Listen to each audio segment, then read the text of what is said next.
Hello friends, welcome back to my channel. என்னோட channel இப்போ தான் நீங்கள் ஃபர்ஸ்ட் டைம் பார்க்குறவங்களா இருந்தீங்கன்னா கண்டிப்பாக சப்ஸ்கிரைப் பண்ணிக்கோங்க. பக்கத்தில் இருக்கிற பெல் பட்டனையும் கிளிக் பண்ணிக்கோங்க. அப்போ தான் அடுத்தடுத்து போடுற வீடியோட நோட்டிஃபிகேஷன் உங்களுக்கு வந்துக்கிட்டே இருக்கும். இதுக்கு முன்னாடி வரைக்கும் நான் போட்டிருக்கிற வீடியோஸ் எல்லாமே நீங்கள் பார்த்துருப்பீங்க. கண்டிப்பாக வந்துட்டு போட்டும் பார்த்துருப்பீங்க அப்படின்னு சொல்லி நான் நம்புகிறேன். அந்த ஸ்டிச் எல்லாமே நீங்கள் போட்டு பார்த்துருந்தீங்க அப்படின்னா இந்த ஸ்டிச் ரொம்ப ஈஸி தான். இன்றைக்கி ஒரு முக்கியமான ஸ்டிச் தான் பார்க்க போகிறோம். அது என்னென்னு பார்த்தீங்க அப்படின்னா ஆரி ஃபெதர் ஸ்டிச்சோட டைப் 1 பார்க்க போகிறோம். இது வந்துட்டு லீஃபில் எப்படி கொடுக்கலாம் இந்த ஸ்டிச் அப்படிங்கிறத பார்த்துடலாம். ஃபர்ஸ்ட் டயக்ராம் வந்துட்டு இந்த மாதிரி லீஃப் மாதிரி வரைஞ்சிக்கோங்க. வரைஞ்சிட்டு உள்ள 2 லைன் கொடுத்துக்கோங்க. இங்கே பாருங்கள், இங்கே 0ன்னு கொடுத்துருக்கேன், இங்கே 1ன்னு கொடுத்துருக்கேன், இங்கே 2ன்னு கொடுத்துருக்கேன், இங்கே 3ன்னு கொடுத்துருக்கேன். உங்களுக்கு தெரியறதுக்காக, அதாவது இந்த ஸ்டிச்சு போடும்போது உங்களுக்கு நல்லா புரியும் நான் சொல்லும் போது. இந்த ஸ்டிச்சோட ப்ரொசீஜர் பார்த்துக்கிட்டிங்க அப்படின்னா 0லேருந்து 2க்கு போகணும், 2லேருந்து 3க்கு போகிறோம், 3லேருந்து 1க்கு போகிறோம், 1லேருந்து 0க்கு திருப்பி வரும். ஓகேங்களா? இந்த ஸ்டிச்சோட ப்ரொசீஜர் இதுதான். ஓகே, இந்த ஸ்டிச்சுக்கு தேவையானது என்ன அப்படின்னு பார்த்தீங்கன்னா சில்க் த்ரெட்டு டபுள் ஸ்டாண்ட் எடுத்துக்கோங்க. அதே மாதிரி நீடில் வந்து பார்த்துட்டிங்க அப்படின்னா 14 0.5 mm. ஓகேங்களா? இது த்ரெட் ஒர்க்குக்கு நம்ம யூஸ் பண்ணிக்கலாம். இந்த நீடில் தான் நிறைய பேர் கேட்குறீங்க, த்ரெட் ஒர்க்குக்கு எந்த நீடில் யூஸ் பண்ணுன்னு சொல்லிட்டு. இந்த நீடில் தான் நம்ம யூஸ் பண்ணோம். இப்போ நம்ம வந்துட்டு த்ரெட்டும் வந்துட்டு டபுள் ஸ்டாண்டு தான் நம்ம எடுக்க போகிறோம். சரிங்களா? எடுத்துகிட்டு நாட் போட்டு ரெடியாக வச்சுக்கோங்க. இப்போது 0லேருந்து த்ரெட்டை வெளியில் எடுத்துக்கலாம். எடுத்துகிட்டு ஒரு லாக் ஸ்டிச் போட்டுக்கலாம். போட்டுட்டு இப்போது செகண்ட் லைனுக்கு த்ரெட்டை ஸ்ட்ரைட்டாக கொண்டு போகிறோம். ஓகேவா? இப்போ பாருங்கள், 0லேருந்து 2க்கு தான் போகணுன்னு சொல்லி ப்ரொசீஜர் நான் சொன்னேன். அப்போது 2க்கு போயிட்டு ஒரு செயின் எடுக்கிறோம். எடுத்துகிட்டு அதுக்கப்புறம் 3க்கு போயிட்டு ஒரு செயின் எடுக்கிறோம். எடுத்துகிட்டு அப்படியே ரிவர்ஸ் இழுக்கிறோம், கீழ் நோக்கி த்ரெட்டை இழுக்கிறோம். ஓகேங்களா? இப்போது த்ரெட்டை வந்துட்டு இழுக்கிறோம். இழுக்கும் போது செகண்ட் லைனில் போய் லாக் ஆகுது இல்லையா? அதுக்கப்புறம் ஃபர்ஸ்ட் லைனுக்கு நம்ம த்ரெட்டை கொண்டு வந்துட்டு செயின் எடுக்கிறோம். அதுக்கப்புறம் 0க்கு கொண்டு போகிறோம். ஓகேவா? 0க்கு கொண்டு வந்துட்டு ஒரு செயின் எடுத்துகிட்டு அப்படியே மேல் பக்கமாக நோக்கி த்ரெட்டை இழுக்கிறோம். ஃபஸ்ட்டு கீழ் பக்கமாக த்ரெட்டை கீழ் நோக்கி த்ரெட்டை இழுத்தோம். இப்போ மேல் நோக்கி த்ரெட்டை இழுத்துட்டோம். இழுத்துட்டு இப்போ செகண்ட் லைனுக்கு கொண்டு போகிறோம். செகண்ட் லைனுக்கு கொண்டு போயிட்டு அதுக்கப்புறம் தேர்ட் லைனுக்கு கொஞ்சம் கேப் விட்டு போடுறோம். செகண்ட் லைன்லேயுமே கேப் விட்டு தான் நம்ம போடணும். செகண்ட் லைனில் கொஞ்சம் கேப் விடுறோம், தேர்ட் லைனில் அதை விட கொஞ்சம் அதிகமாக கேப் போடுறோம். இப்போ திருப்பியும் ரிவர்ஸ் த்ரெட்டை இழுத்துட்டு ஃபர்ஸ்ட் லைனுக்கு நெருக்கமாக கொண்டு வரோம். 0க்கு வரும்போதும் நெருக்கமாக த்ரெட்டை கொண்டு வந்துடுறோம். சரிங்களா? ஃபர்ஸ்ட் லைன் இருக்குல்ல, அந்த இடத்துல நீங்கள் நீடியில் வைக்கும்போது கொஞ்சம் நெருக்கமாக வைங்க. அதுக்கப்புறம் 0க்கு கொண்டு போகும்போது அங்கே நீடியில் வைக்கும்போது நெருக்கமாக ஸ்டிச் போடுங்க. செகண்ட் லைன்லேயும் ஸ்டிச் வந்துட்டு கொஞ்சம் கேப் விட்டு போடலாம். ஃபர்ஸ்ட் லைன் அந்த ஃபர்ஸ்ட்டுக்கும் 0க்கும் இடையில் இருக்கிற அந்த கேப் இருக்கு இல்லையா, அங்கே தான் கொஞ்சம் நெருக்கமாக ஸ்டிச் கொண்டு வரணும் நீங்கள். சரிங்களா?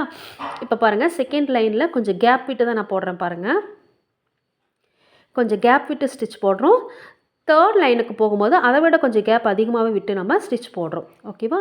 இப்போ ஃபர்ஸ்ட் லைனுக்கு கொஞ்சம் நெருக்கமாக நான் போடுறேன் பாருங்கள். ரிவர்ஸ் இழுத்து ஃபர்ஸ்ட் லைனுக்கு வந்துட்டு அதுக்கப்புறம் 0க்கு. சரிங்களா? இப்போ திருப்பியும் செகண்ட் லைனுக்கு நம்ம கேப் விட்டு போடுறோம், கொஞ்சமாக கேப் விட்டு. அதுக்கப்புறம் தேர்ட் லைனுக்கு கொஞ்சம் அதிகமாகவே கேப் விட்டு போடுறோம், ரிவர்ஸ் இழுக்கிறோம். இப்போ ஃபர்ஸ்ட் லைனுக்கு கொஞ்சம் நெருக்கமாக போடுறோம், 0க்கும் நெருக்கமாக போடுறோம். ஃபர்ஸ்ட் லைன்கிட்டையும் 0கிட்டையும் வரும்போது நெருக்கமாக தான் நல்லா ஸ்டிச் வரணும். சரிங்களா? அப்படியே பார்த்தீங்கன்னா விசிறி மாதிரி நல்லா விரிஞ்சிட்டு இருக்கிற மாதிரி நமக்கு இந்த ஸ்டிச்சோட டைப் வந்து இருக்கும். சரிங்களா? செகண்ட் லைனில் வந்துட்டு நம்ம கொஞ்சம் கேப் விட்டு போடுறோம், தேர்ட் லைனில் அதை விட கொஞ்சம் அதிகமாக கேப் விட்டு போடுறோம். அதுக்கு மட்டும் கொஞ்சம் நோட் பண்ணி போடுங்க. ஃபர்ஸ்ட் லைனுக்கு வரும்போதும் 0க்கு வரும்போதும் நெருக்கமாக ஸ்டிச் நம்ம கொண்டு வரோம். இந்த ஸ்டிச் பார்க்குறதுக்கு ரொம்ப அழகாக இருக்கும். நம்ம கேப் விடுறோம் இல்லையா, அது வந்துட்டு கொஞ்சம் ஈவனாக நம்ம கேப் விட்டு ஸ்டிச் போடணும். சில்க் த்ரெட்டுங்கனால கொஞ்சம் அறுந்து போகிறதுக்கு வாய்ப்பு இருக்குது. ஸோ அதனால் கொஞ்சம் மெதுவாகவே போட்டுட்டு வாங்க ஸ்டிச்சு. சில்க் த்ரெட்டை பொறுத்த வரைக்கும் பொறுமையாக போட்டோம்னா மட்டும்தான் நமக்கு வந்துட்டு பிசுறு தட்டாமல் போட முடியும். என்னோடய சேனல் இப்போ தான் ஃபர்ஸ்ட் டைம் பார்க்குறவங்களா இருந்தீங்கன்னா கண்டிப்பாக சப்ஸ்கிரைப் பண்ணிக்கோங்க. பக்கத்தில் இருக்கிற பெல் பட்டனையும் கிளிக் பண்ணிக்கோங்க. அப்போ தான் நான் உடனுக்குடனே போடுற வீடியோவோட நோட்டிஃபிகேஷன் உங்களுக்கு வந்துக்கிட்டே இருக்கும். ஸ்டிச் வந்துட்டு நீங்கள் கரெக்டாக போடணும் அப்படின்னா ஒரு தடவைக்கு 2 தடவை வீடியோ நல்லா பார்த்துட்டு அதுக்கப்புறமா போடுங்க. இதுக்கு முன்னாடி போட்ட ஸ்டிச் எல்லாமே நீங்கள் போட்டிருந்தீங்கன்னா இந்த ஸ்டிச் உங்களுக்கு ரொம்ப ஈஸியாக இருக்கும்.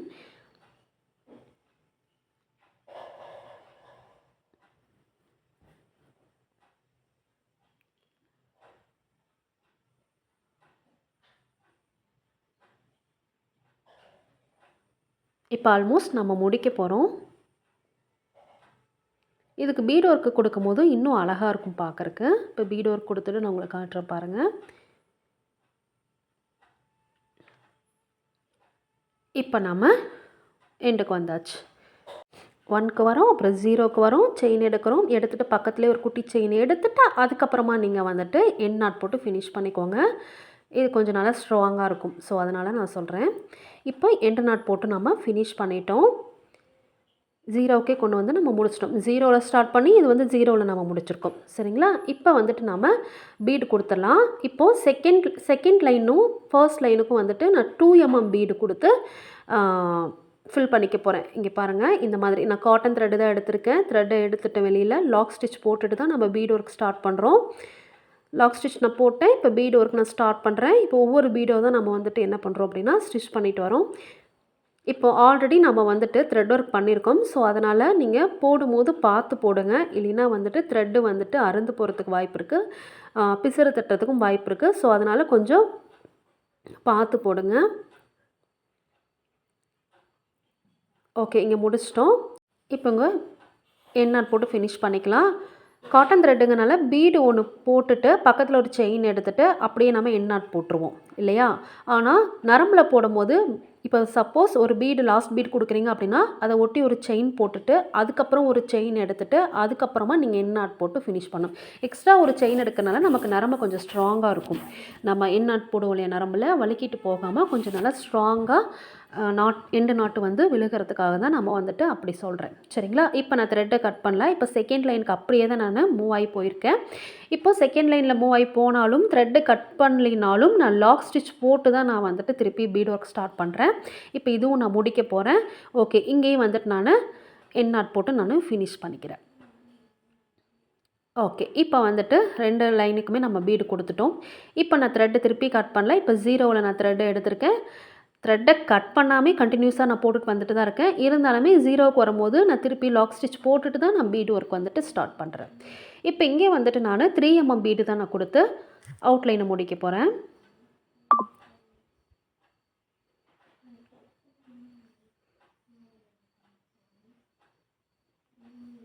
உங்களுக்கு இதை பற்றின ஏதாவது டவுட் இருந்துச்சு அப்படின்னா கண்டிப்பாக கமெண்ட் பாக்ஸில் சொல்லுங்கள், நான் உங்களுக்கு ஆன்சர் பண்ணுறேன்.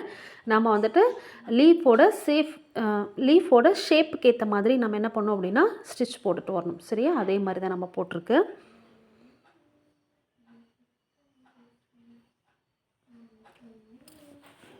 ஓகே, ஆல்மோஸ்ட் இப்போ கம்ப்ளீட் பண்ணிட்டோம்.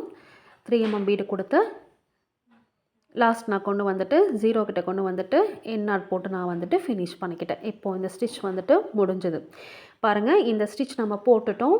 இதில் டைப் 1 நம்ம பார்த்துருக்கோம் இல்லையா? ஆரி ஃபெதர் ஸ்டிச் டைப் 1 பார்த்துருக்கோம். டைப் 2 வந்துட்டு நெக்ஸ்ட் கிளாஸில் பார்க்கலாம். இந்த ஸ்டிச்சில் ஏதாவது டவுட் இருந்துச்சு அப்படின்னா கண்டிப்பாக கமெண்ட் பண்ணுங்கள். அண்ட் இந்த ஸ்டிச் எந்த அளவுக்கு புரிஞ்சுதுங்கிறதையும் கமெண்ட் பண்ணுங்கள், நானும் தெரிஞ்சுக்கிறேன். மறக்காமல் என்னோட சேனலுக்கு சப்ஸ்கிரைப் பண்ணிக்கோங்க. தேங்க்யூ.